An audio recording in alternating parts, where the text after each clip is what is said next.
excited to be back. First place I lived when I moved to the Bay Area was the corner of Haight and Ashbury. 550 Ashbury, I walked by 552. 552. 550. She lives in 550. 550. Yeah. That was the little room over the stairs, over the. Oh yeah, you can come over later. Oh, that's great. That's so great. Yeah.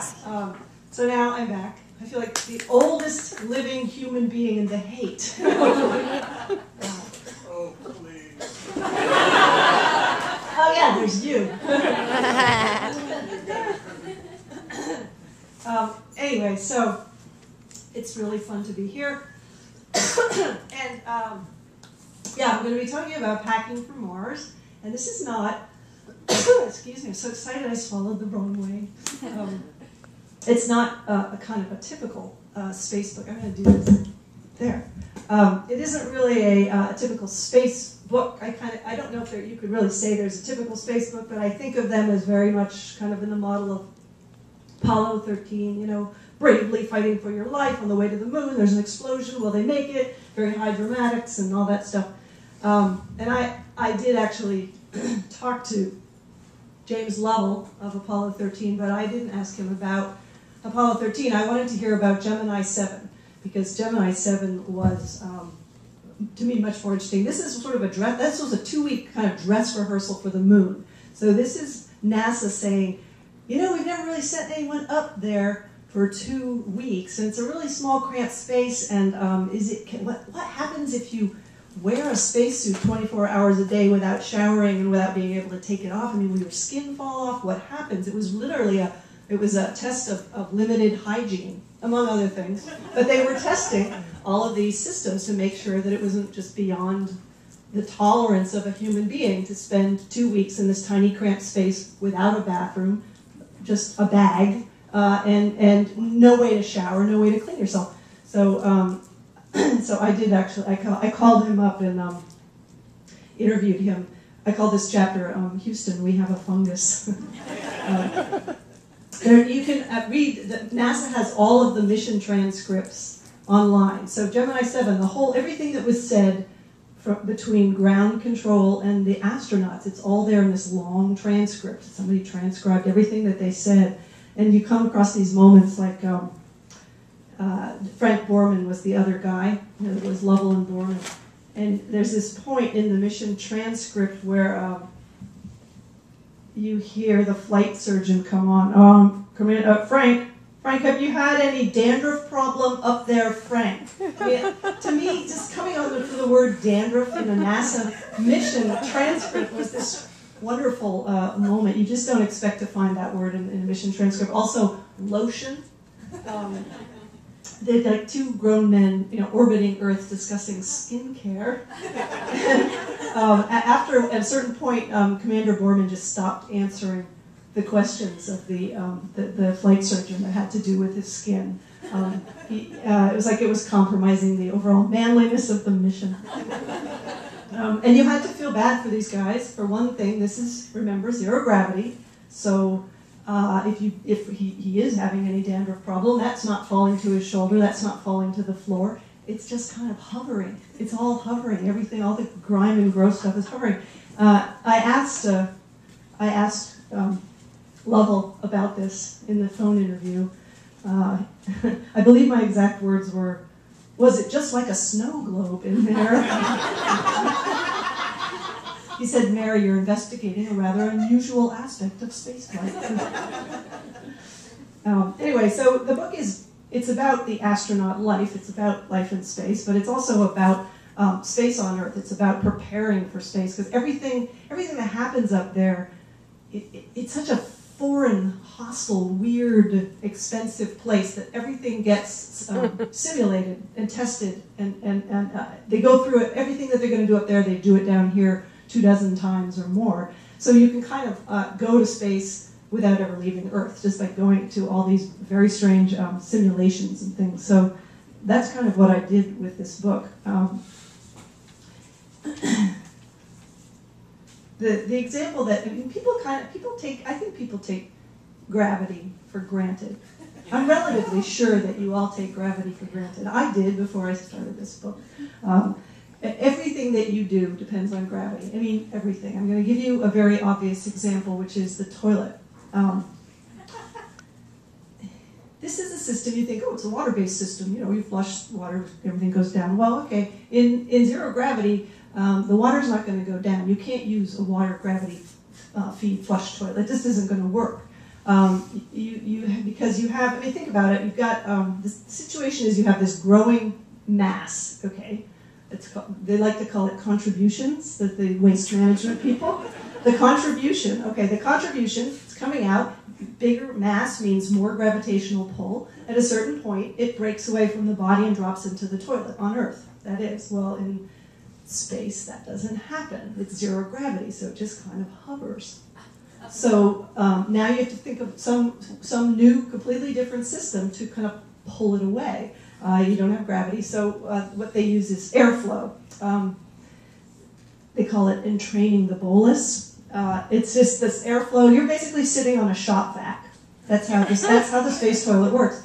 And you think, okay, big deal. So you get some airflow. How hard is that? Well, you don't really know how much airflow is enough. So you need to test this toilet in zero gravity. Well, how can you do that? How do you know you can't zero gravity on Earth? Well, there is a way to do it. There's these planes that they're called. They do what's called parabolic flight, which is they go up and down, not in space. They're just flying over Texas, up and down and up and down. And as the plane goes over and down, you have about 22 seconds of weightlessness in which to test all of the stuff that you need to test. So let's say you're testing a toilet. You've got 22 seconds.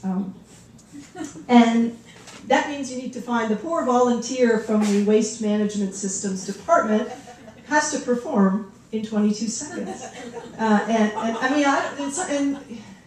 For most of us, there's like even the time of day. For me, it would be, so my colon would be going, sorry, boss, 10 a.m., absolute latest I can do. But this guy, he had to perform, and I met this guy who was on the flight. He wasn't the guy from Waste Management System, but he was on the plane, and he he's the guy who did the food. He was the nutritionist. He designed all this food. He had like 22 new food packages to test to make sure that was going to work in zero gravity.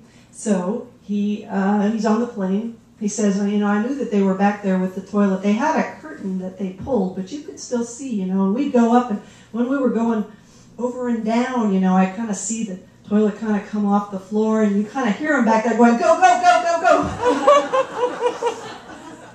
And the guy failed, which isn't all that surprising.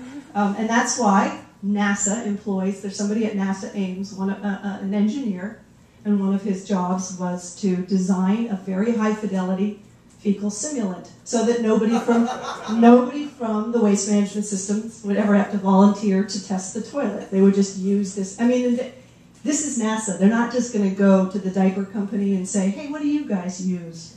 Because those guys use like refried beans, brownie mix. They don't care if it's rheologically accurate, if it has the exact amount of E. coli, but NASA cares. NASA actually had the exact amount, the percentage of E. coli by dry weight of human fecal material, which is 1/3, by the way. So anyway, this is the kind of thing that to me, it's the stuff that goes on behind the scenes preparing for a space flight. To me, is more entertaining and interesting. Space travel is an interesting thing, but for the most part, for the past couple decades, it's been sort of going around in circles. And when things are going well, it's less dramatic than it is in an Apollo 13 situation. So the behind-the-scenes stuff I found amazing. Here's another example. This one of the simplest things about the first moon mission, you would think, was the point where the flag was planted on the surface of the moon. You think you take a flag, you stick it in the ground. How hard is that? You can't believe what went into this. This was, first months and months of planning, beginning with, as always at NASA, meetings and the formation of committees. There was a committee for the symbolic activities of the first lunar landing, and they got together to talk about what they were going to do when they got there, the symbolic activity that they would do. And there was some discussion because there was something called the Outer Space Treaty which says you cannot conquer a heavenly body for another planet or the moon, whatever. And the United States had signed the Outer Space Treaty, so they were like, well, if we go up there and we plant a flag, will it look like we've conquered the moon? We can't do that. And they were like, what should we do? And for a while, there was talk, instead of planting a flag, they would take a box containing flags from all the nations of the world and carefully lower that onto the surface of the moon, which is so untelegenic and anticlimactic that they scrapped it and said, oh, what the hell, we're going to plant a flag anyway. So, okay, they're going to plant a flag. Next problem, there's no atmosphere on the moon, so there's no wind. And you want it to be kind of gloriously blowing in the breeze. You don't want just this drooping thing, because there's 1/3 gravity on the moon, so sorry, 1/6. So you would still have some, it would have weight, it wouldn't be floating, it'd be, drooping. So they thought, all right, we got to have a telescoping crossbar. So they had to they went back to engineering. The flagpole now has a crossbar that they would have to sort of pull up and then pull out. And so the flag on the moon is essentially more of a small patriotic curtain than a flag. And then they said, okay, well, we've got that taken care of. It looks like it's flying in the breeze. And then they thought, well, where are we going to put it? Because the lunar lander was pretty cramped and the flag is pretty big. So they thought, well, I know, we can strap it along the handrail, where Neil Armstrong came down.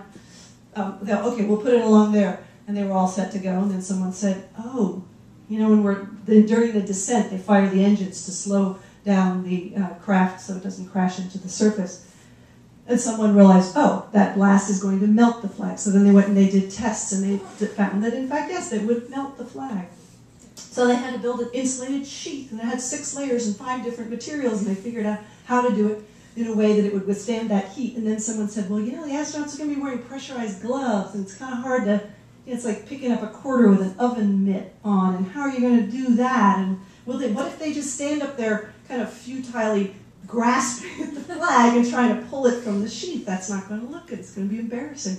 So they had to actually do simulations for the astronauts. You can simulate a pressurized, there's boxes at NASA that simulate what it's like to have the pressurized gloves. So they had to put the mechanism in, and they would try to do it. And anyway, finally, months and months, they figured out how to do it. But there were still unknowns. Nobody knew how, they knew that there's this surface, but how much of it's dust? How quickly do you hit the rock? Can you even plant a flag? Is it going to fall over? They only went in about 6 inches. And Neil Armstrong has speculated that when the lander took off, the blast probably just knocked it over. So after all that, it's lying ingloriously in the dust. So anyway, I just love that example. And this is the other thing, because moon dust is, it's a really annoying substance. This stuff, because the moon doesn't have the same kind of magnetic field as the Earth. It gets bombarded with this, it's called solar wind. It isn't actually wind, it's radiation, and it gives a charge to this little particles of dust. So that stuff clings like, socks in the dryer. It's just, and so these guys would leave the capsule, they'd leave, the lander, and they'd walk around, and they'd have these, pristine white suits, and the second they stepped out, they'd just be completely covered. They looked like miners. It was so bad that I think it was Apollo 12. Jim Lovell told me that the crew, they were so filthy that halfway home they just stripped off their underwear and everything and just flew home naked. Which is the stuff that NASA never shares. Which I can't understand. I bring up the moon dust only because I have an enticement for you. I have here, anybody who buys a book, I'm going to give, this is JSC1A Lunar Regolith Simulant. I have a book. Oh, all right, you can have yours right now. There you go. Anyway, so this simulant,